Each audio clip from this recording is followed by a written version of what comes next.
समस्त छात्र वर्ग का मानवीय अधिवास इस पाठ के दूसरे भाग में सहर्ष स्वागत है। बच्चों, हम लोगों ने इसके पूर्व भारत तथा ब्राज़ील अधिवास वितरण का तुलनात्मक अध्ययन अत्यंत सहजता से किया था, जिसके तहत हम लोगों ने केंद्रित तथा सघन अधिवासों के प्रदेश, प्रकीर्ण बिखरे हुए तथा विरल अधिवासों के प्रदेश भारत एवं ब्राज़ील के हमने देखे थे। भारत के अधिवासों का वितरण करते हुए उसमें विशेषताएं, सघन अधिवास, विरल अधिवास, उसी प्रकार से ब्राज़ील के अधिवासों का वितरण करते समय प्रारंभिक अधिवास, जैसे हमने आपको पहले ही कहा है कि साम्राज्यवादियों द्वारा ब्राज़ील के तटीय प्रदेश में किस प्रकार से प्रारंभिक समय में अधिवासों का निर्माण हुआ था, उसी में हमने सघन अधिवास, विरल अधिवास देखते हुए हम लोगों ने ब्राज़ील के अमेज़न नदी के किनार पट्टी पर यानी किनारों पर या तटीय प्रदेशों में किस प्रकार से अधिवास है, भारत के नदियों के तटीय प्रदेश में किस प्रकार से अधिवास है, इसका हमने बहुत अच्छे से मानचित्र के द्वारा तुलनात्मक अध्ययन किया था। बच्चों, आज हम ऐसा ही एक तुलनात्मक अध्ययन करने वाले हैं जिसे ग्रामीण एवं नगरीय अधिवासों का किया था। उसी प्रकार से भारत एवं ब्राज़ील के नगरीकरण का तुलनात्मक अध्ययन हम अब ये दूसरे विभाग में करने वाले हैं। सर्वप्रथम हम नगरीकरण की अगर व्याख्या देखते हैं तो उसकी एकदम सरल व्याख्या ये है कि जब एक ही स्थान पर अधिकाधिक सुविधाएं वहाँ की जनसंख्या को प्राप्त हो, अर्थात मनुष्य की जो मूलभूत आवश्यकताएं हैं उन आवश्यकताओं के साथ साथ अन्य आवश्यकताओं की भी पूर्ति होती हो तथा अधिवासों की सघनता जहां होती है उस स्थान को नगर अथवा शहर कहते हैं, और उसी स्थान पर अधिकाधिक जनसंख्या अत्यंत कम क्षेत्रफल में रहती हो। या फिर हम ये कह सकते हैं कि ग्रामीण क्षेत्र में जहाँ पर अधिवास विरल होते हैं, ग्रामीण क्षेत्र में जहाँ पर प्राथमिक व्यवसाय पर वहाँ की जनसंख्या अवलंबित होती है, वहीं नगरीय क्षेत्रों में द्वितीयक, तृतीयक तथा सेवा क्षेत्र अधिकतम मात्रा में पाए जाते हैं और अधिकाधिक जनसंख्या इन्हीं व्यवसायों पर निर्भर होती है। उसे हम नगरीकरण कहते हैं। या नगर क्षेत्रों में भौतिक विस्तार या उसके क्षेत्रफल यानी जगह, जनसंख्या उसी छोटी सी क्षेत्रफल पर अधिकाधिक जनसंख्या का होना या बेतहाशा वृद्धि होना नगरीकरण कहलाता है, क्योंकि नगरीकरण यह एक वैश्विक परिवर्तन है। संयुक्त राष्ट्र संघ की परिभाषा के अनुसार ग्रामीण क्षेत्र के लोगों का शहरी क्षेत्रों में जाकर रहना, काम करना और वहीं पर बस जाना ही नगरीकरण है। ये ध्यान में रखना है, जिसमें नगरीकरण में यानी शहरी क्षेत्रों में उद्योगों का केंद्रीकरण होता है, कम स्थान में अधिक व्यक्ति निवास करते हैं, शिक्षितों की संख्या का अनुपात ग्रामीण क्षेत्रों से अधिक होता है। तो चलो हम भारत एवं ब्राज़ील के अधिवासों की जानकारी के साथ साथ ही नगरीकरण का तुलनात्मक अध्ययन करते हैं। अब ये तुलनात्मक अध्ययन करते समय हमें सर्वप्रथम भारत का नगरीकरण कैसा है, यानी कुल जनसंख्या की जितनी प्रतिशत जनसंख्या शहरों में रहती है उसी के आधार पर नगरीकरण का परिमाण निश्चित किया जाता है, यानी कुल जनसंख्या जितनी है उसमें से कितनी प्रतिशत जनसंख्या शहरों में रहती है। हम सर्वप्रथम आकृति क्रमांक 7.5 देखेंगे। भारत नगरीकरण की प्रवृत्ति 1961 से लेकर 2011 तक हम अध्ययन कर रहे हैं। वाई एक्सिस पर आपको नगरीकरण प्रतिशत में दिया हुआ है तथा एक्स एक्सिस पर वर्ष दिए हुए हैं। आप अगर देखोगे तो 1961 में जहां पर 18% लोग नगर में रहते थे, वहीं पर 2011 में 39.2% लोग नगरों में रहने लगे। अब हम प्रश्न की ओर जाएंगे। जब हम आलेख का अध्ययन करते हैं तो जो प्रश्न पूछा है वर्ष का, उस वर्ष पर हम स्केल सीधी रखेंगे, उसके बाद हम वाई एक्सिस पर जाएंगे और स्केल को आड़ा रखकर हम उसको गिनते हैं। तो देखो सन 1961 में नगरीकरण कितना था, वो बहुत सरल है, 18% था। किस दशक में यानी 10 सालों में किस दशक में नगरीकरण सर्वाधिक था? तो देखो आपको नगरीकरण सर्वाधिक, अब आप यहाँ पर देखेंगे 2% से हुआ है, लेकिन 2001 में जहाँ पर 27.8% नगर में लोग रहते थे, वहीं पर 2011 में 31.2, यानी इन 2 दशकों में नगरीकरण सर्वाधिक हुआ है। किस दशक में नगरीकरण में वृद्धि कम थी? तो 1961 और 19 से लेकर 1971 तक। तत्पश्चात रेखालेख के प्रवृत्ति देखते हुए भारत में होने वाले नगरीकरण के विषय में आप कौन से निष्कर्ष पर पहुंचेंगे? देखो बेटा, यहाँ अगर हम देखते हैं तो 1961 से लेकर 11 तक नगरीकरण में थोड़ी सी वृद्धि हुई है, परंतु जो निरंतर वृद्धि हो रही है, यानी हम ये लिखेंगे कि भारत के नगरीकरण में निरंतर वृद्धि होती हुई नजर आ रही है, परंतु जिस प्रकार से विकसित देशों में नगरीकरण में वृद्धि होती है, उस प्रकार से यहाँ पर उस अनुपात में नगरीकरण कम होता हुआ नजर आया है। अब हम भौगोलिक स्पष्टीकरण की ओर जाते हैं। उस आलेख से क्या स्पष्ट होता है कि भारत में नगरीकरण की गति कम है, जो हमने पहले बताया है, परंतु ये ध्यान में रखना, ये यहाँ लिखा हुआ नहीं है, परंतु जनगणना 2001 से जनगणना 2011 में शहरीकरण का स्तर 27.8 से बढ़कर 31.61% हो गया। यानी ये हम नगर में रहने वाले लोगों का बता रहे, लेकिन ग्रामीण आबादी का अनुपात जहां पर 72.19% था, वहां से घटकर 68.84% ही रह गया। यानी ग्रामीण की आबादी धीरे धीरे कम हो रही है और शहरों की आबादी, नगरों की आबादी बढ़ रही है। वर्ष 2011 में भारत में नगरीकरण 31.2% था। विकसित देशों की तुलना में यह बहुत कम है। भले ही ऐसा हो, पर देश की नगरीय जनसंख्या में वृद्धि हो रही है। नगरीकरण में शहरों का विस्तार और नए शहरों के उदय की भूमिका उल्लेखनीय है, क्योंकि यहाँ पर धीरे धीरे विकास हो रहा है और इसी विकास के दर में जो वृद्धि हो रही है, इसका अर्थ ये है कि शिक्षा का प्रभाव, शिक्षा का प्रसार और प्रचार अधिक मात्रा में होने के कारण ग्रामीण क्षेत्र से लोग शहर की ओर आते, स्थलांतरित होते हैं और तृतीयक चतुर्थक सेवा क्षेत्र में ये लोग अपना दायित्व देते हैं। भारत में नगरीकरण की स्थिति को देखते हुए उत्तर की तुलना में, यानी उत्तर भारत की तुलना में दक्षिण में नगरीकरण अधिक हुआ है। उत्तर में अगर हम जाते हैं तो हम देखते हैं कि पर्वतीय प्रदेश अधिक है, वहां पर आज भी प्राथमिक एवं द्वितीयक क्षेत्र का विस्तार होता हुआ नजर आता है। पर्यटन क्षेत्र, नक्काशी यानी लकड़ी पर नक्काशी करना, कालीन बनाना, जूते बनाना या फिर हथकरघा क्षेत्र का वहां पर विस्तार हुआ है। लेकिन वही दक्षिण में जहां पर शिक्षा की अधिक मात्रा दिखाई देती है, वहीं पर हम देखते हैं कि आईटी क्षेत्र का विस्तार अधिक हुआ, यानी सेवा क्षेत्र, चतुर्थक क्षेत्र। तो यहाँ इसीलिए गोवा सर्वाधिक नगरीकरण वाला राज्य है। इस राज्य में करीब 62% यानी 62% जो जनसंख्या है वह नगरों में रहती है। दिल्ली में नगरीकरण 80% से अधिक हुआ है।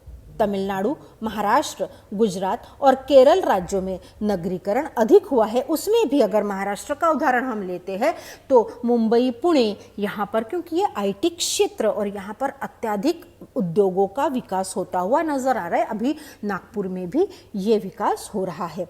हिमाचल प्रदेश, जम्मू कश्मीर, उत्तराखंड, देखो बेटा ये उत्तर भारतीय प्रदेश, यानी यहाँ पर पर्वतीय क्षेत्र अधिक है। बिहार और राजस्थान, राजस्थान में क्या है? राजस्थान में मरुस्थलीय प्रदेश है। इन राज्यों में नगरीकरण कम हुआ है। हम ये भी जानना चाहते हैं कि भारतीय उपमहाद्वीप का इतिहास प्राचीन है और इसी प्राचीन इतिहास को देखते हुए पहाड़ियों से जो नदियां आती है, ये नदियां जब मैदानी प्रदेश में आती है तो मैदानी प्रदेश में तटीय क्षेत्रों में पीढ़ियों से, अनेक पीढ़ियों से पठार एवं पहाड़ियों पर भी अनेक पीढ़ियां रहते आई है, जिसमें इंद्रप्रस्थ, मिथिला, वाराणसी, हड़प्पा, मोहनजोदड़ो, उज्जैन, पैठण आदि ये तात्कालीन नगर हमें दिखाई देते हैं। अब हम चलते हैं ब्राजील की ओर। अब आपके समक्ष आलेख न देते हुए एक तालिका दे रहे हैं। इसके आधार पर ब्राजील में नगरीय जनसंख्या का प्रतिशत आपके समक्ष है। इस तालिका के आधार पर हमें एक रेखालेख तैयार करना है। ये रेखालेख अब आपके समक्ष है। हम इसका अध्ययन करेंगे और प्रश्नों के उत्तर लिखेंगे। दिए गए आंकड़ों में कितना कालांतर है? कालांतर यानी काल का अंतर, यानी वाई एक्सिस पर वर्ष नहीं, वेरी गुड, एक्स एक्सिस पर वर्ष रहेंगे और वाई एक्सिस पर नगरीय जनसंख्या का प्रतिशत रहेगा। अब यहाँ पर कालांतर है तो 1960 के बाद 70, यानी हम कहेंगे 10 वर्ष का कालांतर है। किस कालखंड में नगरीकरण अधिक गति से हुआ है? अब आप देखो 1960 में जहाँ 47.1% लोग नगर में रहते थे, वहीं पर 2010 में अगर हम देखते हैं तो 84.6, लेकिन यहाँ पर केवल 4% का है। लेकिन 1960 से 70 में अगर आप देखोगे तो ये जो प्रतिशत है, ये कालांतर 10% का ये नगरीय जनसंख्या है। इसीलिए हम ये देखेंगे 1960 से 70 इस कालखंड में नगरीकरण की गति अधिक गति थी। आलेख का विश्लेषण करते हुए हमें 5 वाक्य लिखने हैं। अब हम इसमें केवल यही लिखेंगे कि ये जो हम लोगों ने जो रेखालेख निकाला है उसमें 1960 से 2010 के 50 वर्ष के कालखंड में ब्राजील की नगरीय जनसंख्या का प्रतिशत निरंतर बढ़ता गया है। 1960 से 70 के दशक में ब्राजील की नगरीय जनसंख्या सबसे अधिक गति यानी अर्थात 9.7% से बढ़ी है। 1960 से 2010 में के इस 50 वर्ष के कालखंड में कुल नगरीय जनसंख्या के प्रतिशत में निरंतर वृद्धि होती हुई नजर आ रही है, परंतु प्रत्येक दशक की नगरीय जनसंख्या की वृद्धि दर में कमी दिखाई देती है और इसीलिए आने वाले दशकों में ब्राजील की संपूर्ण जनसंख्या नगरीय जनसंख्या हो सकती है या हो जाएगी। अब देखो बेटा, विकासशील देशों में, भारत भी विकासशील देश है लेकिन भारत की जनसंख्या अधिक है और आज भी नगरीकरण कम है। विकासशील देशों में ब्राजील में सर्वाधिक नगरीकरण हुआ है। इस देश की नगरीकरण की प्रक्रिया विलक्षणीय है, यानी लगातार नगरों में लोग आकर बस रहे हैं। ब्राजील में करीब 86% जनसंख्या शहरी भागों में रहती है। 1960 से 2000 तक इन 4 दशकों में नगरीकरण की गति अधिक थी, किंतु इसके बाद ब्राजील में नगरीकरण की गति धीमी पड़ गई है। आप आलेख देख सकते हो। ब्राजील में मुख्यतः दक्षिण एवं दक्षिण पूर्वी भागों में साओ पाउलो महानगर, हमने ऑलरेडी अधिवासों में देखा है कि यहाँ पर किस प्रकार से कहवा का उत्पादन है। तटीय प्रदेश के साथ साथ यहाँ का जो जलवायु है वो बहुत ज़्यादा उत्साहवर्धक है। यहाँ पर निर्बाध बिजली आती है, यहाँ पर अनेक प्रकार के खनिज पाए जाते हैं, उसके साथ साथ अनेक व्यवसाय यहाँ पर विकसित हुए और इसीलिए महानगर और औद्योगिक प्रदेश में नगरीकरण की वृद्धि सर्वाधिक है। देश के केवल कुछ ही भागों में होने वाली जनसंख्या वृद्धि एवं अधिवासों का केंद्रीकरण ध्यान में रखते हुए ब्राजील सरकार ने पश्चिम की ओर चलो नीति को प्रोत्साहन दिया है। यहाँ पर हम पश्चिम की ओर चलो नीति को फिर से देखने वाले हैं। बच्चों, इसका अर्थ यह है कि ब्राजील के दक्षिण और दक्षिण पूर्वी भागों में आप मानचित्र देख रहे हो, विभिन्न औद्योगिक प्रदेशों तथा नए रूप में विकसित साओ पाउलो महानगर में नगरीकरण सर्वाधिक है। यह हमने देखा है। ये देश के पश्चिम भाग तथा अन्य भागों में नगरीकरण अपेक्षाकृत कम है।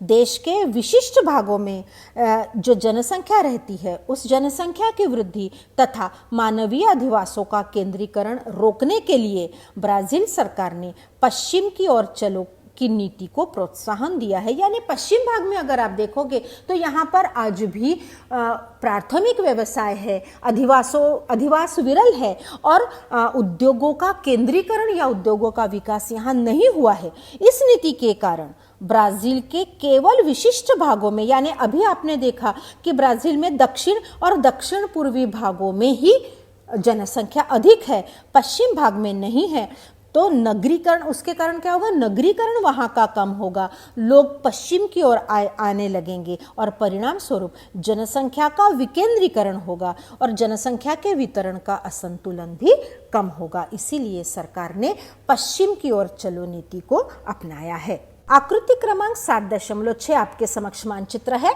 अब इसमें देखो बेटा, यहाँ पर भी हम लोग देखने वाले हैं या देख सकते हैं कि ये भी फिर से एक बार ये एक बहुत ऐसा मानचित्र है जो कलरफुल यानी रंगों का इसमें इस्तेमाल किया गया है। सर्वाधिक नगरीकरण किन राज्यों में है? देखो, साओ पाउलो है, रियो डी जानेरो है। आपको सूची देखनी है, सूची के अनुसार आपको आंसर्स लिखने हैं। किन राज्यों में नगरीकरण कम हुआ है?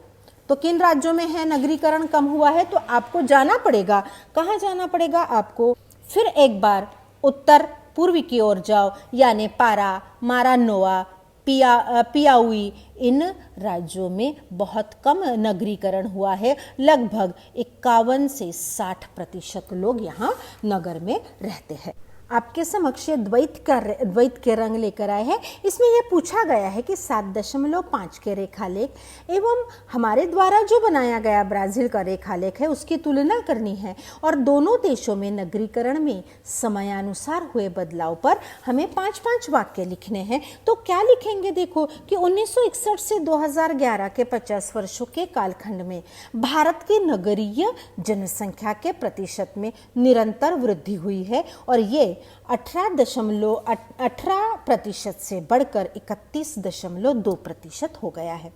वहीं पर 1960 से 2010 के 50 वर्ष के कालखंड में ब्राजील की नगरीय जनसंख्या के प्रतिशत में 47.1 से 84.6% तक निरंतर वृद्धि हुई है।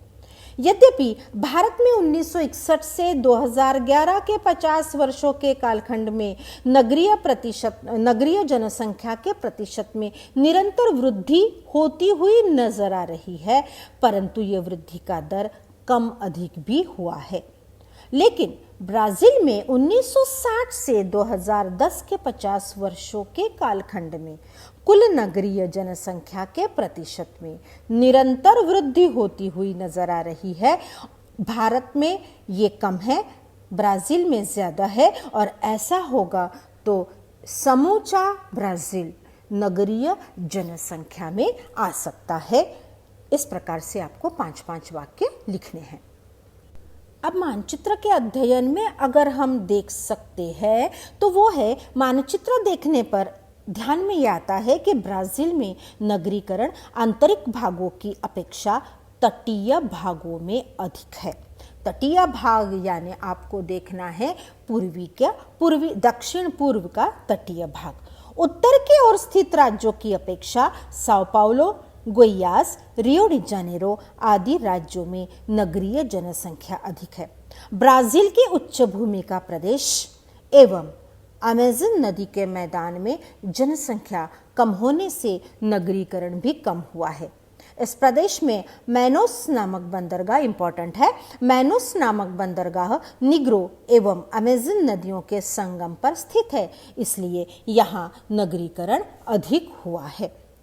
अब आपको ये भी देखना है कि ब्राजील में नगरीकरण पर परिणाम करने वाले घटक कौन से हैं। ब्राजील में नगरीकरण पर प्रभाव डालने वाले घटक कौन से हैं? देखो, पूर्वी तथा उत्तर पश्चिम तटीय क्षेत्र में सम तथा आर्द्र जलवायु यानी समशीतोष्ण जलवायु है। पूर्वी तथा उत्तर पश्चिम तटीय क्षेत्र में पूर्वी तथा उत्तर पश्चिमी तटीय प्रदेश में प्रचुर मात्रा में जल की आपूर्ति होती है। पूर्वी तथा उत्तर पश्चिमी तटीय भाग में कृषि के लिए योग्य उर्वर भूमि है। साओ पाउलो में खनिजों के विपुल भंडार है, परिवहन की सुविधाएं है, विद्युत का निर्बाध आपूर्ति है और इन सभी कारणों के कारण ब्राजील में नगरीकरण अत्यधिक मात्रा में होता हुआ नजर आ रहा है। ये आपको ध्यान में रखना है। अब देखो यहाँ पर है ब्राजील और भारत, इन दोनों देशों के अधिवासों के प्रतिरूप ग्रामीण और नगरीय अधिवास एवं नगरीकरण पर एक परिच्छेद लिखिए। तो आपको यहाँ पर क्या लिखना है? तुलनात्मक अध्ययन करते समय सर्वप्रथम आपको लिखना है ग्रामीण एवं नगरीय अधिवासों में अंतर क्या होता है। यह हमने आपको बताया है। नगरीकरण क्या है? भारत और ब्राजील के नगरीकरण पर भी हमने अभी टिप्पणी आपको दी है। इन सभी को मिलाकर आपको एक परिच्छेद तैयार करके लिखना है। तत्पश्चात आपके समक्ष हम एक छोटा सा प्रश्न भी ला रहे हैं, जिसमें पृष्ठ क्रमांक 48 पर यहाँ पर जो एक तालिका है, इस तालिका में जो राज्य एवं केंद्र शासित प्रदेश भारत के दिए हैं नगरीय जनसंख्या के प्रतिशत में, उन्हें आपको भारत के मानचित्र, रेखा मानचित्र में दर्शाना है, जो हमने आपके समक्ष रखा है। बच्चों, यहाँ पर अधिवास एवं नगरीकरण हमने देखा, जिसमें महत्वपूर्ण प्रश्न हम आपको आगे देने वाले हैं, लेकिन आज हम यहीं पर विराम लेते हैं। अगले वीडियो में आपको प्रश्नों के उत्तर भी दिए जाएंगे। आपका बहुत बहुत धन्यवाद।